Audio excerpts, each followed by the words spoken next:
Hello everyone, this is Meenu Dhankhar and welcome back to my YouTube channel #commerce vibes. तो भाई बहुत दिनों के बाद मैंने अब वीडियो डाली है क्योंकि मैं खुद बिज़ी थी, थोड़ा सा शेड्यूल था, थोड़ा सा चेंजमेंट था लाइफ में। तो अभी जो हम करेंगे, देखो अब तक तो हमने किया था 11th और 12th का, हम अकाउंटेंसी का सिलेबस ऑलमोस्ट क्या हमने सारा ही अपना कवर किया है। लेकिन जैसे अब एचटेट आ गया है तो एचटेट को लेके मुझे थोड़ा सा ये था कि बच्चों को ना सिर्फ एमसीक्यू प्रोवाइड की जाए, क्योंकि कंटेंट तो बच्चों का बन जाता है, बच्चों को कंटेंट मिल जाता है, बच्चे अपना कॉन्सेप्ट क्लियर कर लेते हैं। लेकिन अब बच्चों को दिक्कत कहाँ आती है? दिक्कत आती है जब वो पेपर अटैम्प्ट करते हैं और पेपर में जो क्वेश्चनिंग होती है ना, वो ज़बरदस्त लेवल की होती है। तो मैं चाहती हूँ कि जब आपको ना जब पेपर में बैठे तो आपको ऐसा लगे कि ये क्वेश्चन आप पढ़ के गए हुए हो। तो अभी मैंने एक सीक्वेंस मतलब एक सीरीज़ शुरू की है और लगभग मेरी जो कोशिश रहेगी कि आपका जब एचटेट होगा उस टाइम तक लगभग आपको 1500 के अराउंड क्वेश्चन मैं प्रोवाइड कर दूंगी। तो आज तो ये बहुत छोटी सी वीडियो और मैंने सिर्फ 4 ही क्वेश्चन डाले क्योंकि मैं राइटिंग फॉर्म में दे रही हूँ क्वेश्चन, क्योंकि कहीं कहीं से सर्च करके देने पड़ेंगे। भाई देखो, वैसी वीडियो मेरे से नहीं बनती है, ठीक है। तो जितने भी एचटेट के लिए प्रिपेयर कर रहे हैं अपने आप को अभी, तो वो डेली जो भी वीडियो आती है बस उन एमसीक्यू को लगा के देखें, अपने 2-3 बार बस एमसीक्यू को देखें। और मैं तो ये कहूँगी कि सबसे बेस्ट ये है कि जो एमसीक्यू मैं कराऊँ वो एमसीक्यू आप अगर एमसीक्यू फॉर्म में ना लिखो तो उसके आंसर और क्वेश्चन को आप अपने हैंडमेड नोट्स बनाइए आप। मतलब ऐसा नहीं है कि बस वीडियो को सेव कर लिया, देख लिया। मैं चाहती हूँ कि आप अपना नोट्स प्रिपेयर करें ताकि ईजिली आप अपना ये वाला एचटेट निकाल पाओ। देखो सबसे बेस्ट मैं यही कहूँगी कि सबसे बेस्ट ये है कि अगर जिसका किसी भी पीजीटी लेवल के लिए आप तैयार कर रहे हो तो आपका सब्जेक्ट बेस्ट होना चाहिए। सेकंड, आपकी साइकोलॉजी बेस्ट होनी चाहिए, मतलब जो भी आपका सीडीपी का पार्ट आएगा वो बेस्ट होना चाहिए। बाकी जो अदर सब्जेक्ट हैं वो ऐसे आते हैं कि अगर आप पढ़ के गए तो भी आप उतना स्कोर करोगे और अगर आप नहीं पढ़ के गए तो भी उतना स्कोर करोगे, क्योंकि ये मेरा खुद का एक्सपीरियंस भी कह रहा है ये। तो मैं सजेस्ट करूँगी कि अगर आपको एचटेट निकालना है तो जो देखो, मैं ऐसा कुछ नहीं है, मैं किसी के फेवर में बात कर रही हूँ, लेकिन जो निशा शर्मा है अचीवर्स एकेडमी पे, उनकी जो साइकोलॉजी जो पढ़ लेते हैं ना, सीडीपी जो कराता है, बस उनकी एक मैराथन है ना, उसको कवर करने से भी आप 23 to 24 क्वेश्चन आप निकाल लेते हो एचटेट में, ठीक है। फिर आती है 60 मार्क्स का जो हमारा सब्जेक्ट होता है। सब्जेक्ट के लिए मैं ये कहूँगी, देखो ज़्यादा तो ओवर कॉन्फिडेंट होना नहीं चाहिए, लेकिन अगर मैं 1500 क्वेश्चन आपको करा रही हूँ और वो आपने सारे कर लिए ना, तो ये गारंटी मेरी है कि 60 में से 40 क्वेश्चन गारंटीड आपको इन्हीं एमसीक्यू सीरीज़ में मिल जाएंगे, ठीक है बेटा। तो बेटा तो नहीं, लेकिन ठीक है, चलो ठीक है, रेडी हो जाओ। अब आज हम शुरू करने वाले हैं अपनी एमसीक्यू सीरीज़। तो इस एमसीक्यू सीरीज़ में हम पढ़ेंगे, आप देखो कहीं कहीं से क्वेश्चन उठेगा और किसी किसी टॉपिक से रिलेटेड होगा। तो आज जो हमारा क्वेश्चन है ये हमारा प्रिंसिपल के बारे में बात कर रहे हैं हम। हमारी जो बुक है 12th बिजनेस स्टडी की उसकी बुक है, और आपको आई थिंक पता होगा, फेयोल आपने पढ़ा है, आपने FW टेलर पढ़ा है, ठीक है, आपने मोटिवेशन भी पढ़ा होगा। मैं अब यहाँ पर पूरा आपको कॉन्सेप्ट क्लियर नहीं करवाऊँगी, यहाँ पर बस मैं सिखा रही हूँ कि MCQ किस तरीके से आएंगे और उनको आंसर आपको कैसे माइंड में सेट करना है। तो the principle of unity of command, unity of command की मतलब क्या है? देखो यहाँ पर यूनिटी ऑफ कमांड हमने पढ़ा था, वन हेड वन डायरेक्शन, मतलब एक वन हेड वन प्लान। हमें ना एक ही डायरेक्शन एक ही कमांड, इस तरीके से हमने काफ़ी सारी चीज़ें पढ़ ली हैं। मतलब कई बार तो बच्चों का ना थोड़ा सा क्लियर नहीं हो पाता, फेयोल और टेलर में भी बच्चे बहुत ज़्यादा कंफ्यूज रहते हैं। तो वो सारा कंफ्यूजन ना क्वेश्चन के थ्रू करेंगे कि फेयोल ने क्या क्या किया था और टेलर ने क्या दिया था, और टेलर की जो टेक्निक थी या टेलर के जो प्रिंसिपल थे उनके साइड इफ़ेक्ट क्या रहे हैं, सारी चीज़ें डिस्कस करेंगे, लेकिन क्वेश्चंस के थ्रू। देखो मैं यहाँ थ्योरी का कॉन्सेप्ट बिल्कुल नहीं कराऊंगी। अगर ज़्यादा ही बच्चों की क्वेश्चन मतलब कमेंट्स आई, देखो अभी तो मैंने स्टार्ट ही किया है, ज़्यादा ही बच्चों ने कहा कि मैम कॉन्सेप्ट कराओ तो ही मैं कॉन्सेप्ट कराऊंगी, अदरवाइज मेरा सिर्फ यही है कि मैं 1500 के नियर आपको MCQ प्रोवाइड कराऊँ। The principle of unity of command imply क्या करता है? देखो अब जब आप पढ़ते हो कि यूनिटी ऑफ कमांड है क्या, कोई भी सिंगल पर्सन होगा, ठीक है, यहाँ पर मेन ऑब्जेक्ट क्या होगा कि भाई जो सबॉर्डिनेट है उनको ना उनका एक ही बॉस हो, ठीक है, क्या हो, उनका एक ही बॉस हो, एक ही हेड से उन्हें कमांड मिलनी चाहिए।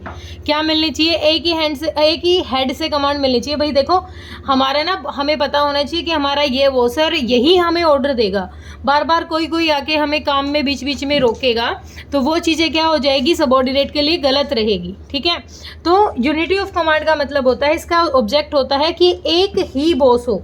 तो अब ये क्या कहता है, unity of thought and action नहीं, यूनिटी अमंग सबऑर्डिनेट। भाई यूनिटी होगी सबऑर्डिनेट के बीच में, लेकिन हमें सिर्फ जो वर्ड है यूनिटी ऑफ कमांड उस पर फोकस करना है।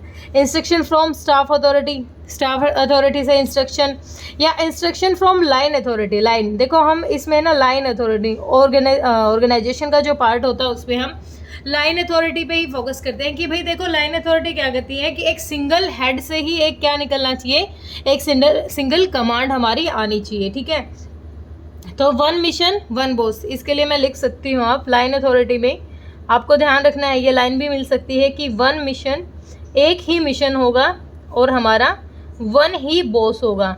लाइन अथॉरिटी का मतलब क्या होता है, इंस्ट्रक्शन हमें मिलेगी सिर्फ हमारे एक ही बॉस से। सुपीरियर और सबऑर्डिनेट का जो रिलेशन रहेगा वो इस तरीके से रहेगा कि बार बार किसी और का डिस्टर्बेंस नहीं होगा। अगर हमारा मिशन एक है तो बॉस भी, हमें ऑर्डर देने वाला भी, कमांड देने वाला भी हमारा क्या रहेगा, एक ही रहेगा। तो ये जो, अगर मैं इस तरीके से कोई लाइन अलग से लिखवाऊँ तो उसको मेंशन कर लेना, क्योंकि क्वेश्चन इसी तरीके से आता है।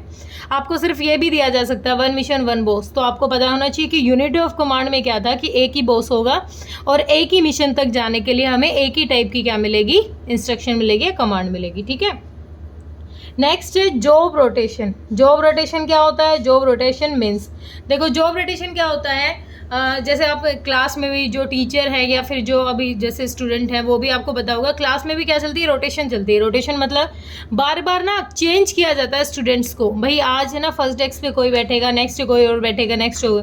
तो जॉब रोटेशन का मतलब क्या होता है, रीअरेंजमेंट ऑफ जॉब कंटेंट नहीं, rotation of jobs between various section नहीं, चेंजिंग पीपल्स को चेंज करेंगे हम जॉब पर, changing people in the job. Job rotation का मतलब क्या होता है, जॉब रोटेशन का मतलब होता है चेंज करना पीपल को जॉब पर। ठीक है, जो जॉब होगी उसमें हम पीपल को बार बार चेंज करते रहेंगे। तो job rotation I think clear हो गया होगा। और ये क्लास रोटेशन से कुछ चीज़ों को आप रिलेट करके समझोगे ना तब ज़्यादा अच्छा रहेगा। ठीक है, ये क्लियर हो गया। नेक्स्ट है, देखो मैं ये नहीं कहती कि आप पूरे एमसीक्यू उतारो, देखो वीडियो देखने से कभी भी पेपर नहीं निकलता, कभी भी। बेस्ट ये है कि अपने नोट्स खुद बनाइए। जैसे मैंने क्वेश्चन डाल दिया, इस क्वेश्चन का सिर्फ आप आंसर लिख लीजिए, ज़्यादा नहीं करना आपको, सिर्फ आंसर लिखिए। ज़्यादा ऑप्शन पे ज़्यादा मतलब परेशान होने की ज़रूरत है, सिर्फ आंसर पे काम कीजिए। थर्ड हमारा ग्रेप वाइन कम्युनिकेशन कैसा टाइप है। ग्रेप वाइन, देखो ग्रेप वाइन क्या तो है, जैसे अंगूर की वेल होती है, उलझी रहती। ग्रेप वाइन कम्युनिकेशन कैसा हो गया, एक ऐसा कम्युनिकेशन जिसका कोई सेट ऑफ स्टैंडर्ड नहीं है, मतलब फॉर्मल तो बिल्कुल ही नहीं होगा। हॉरिजेंटल सीधा कम्युनिकेशन, हॉरिजेंटल तो लाइन कम्युनिकेशन की तरह हो गया ना। ठीक है, स्वॉट कम्युनिकेशन का तो मतलब ही नहीं बनता।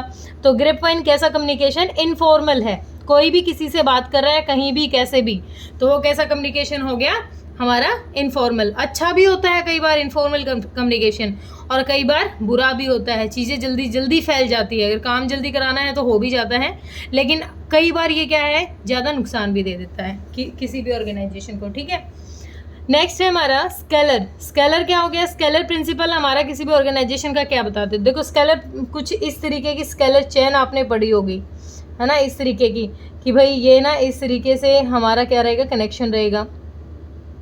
ठीक है, ये इससे बात कर सकता है, इससे।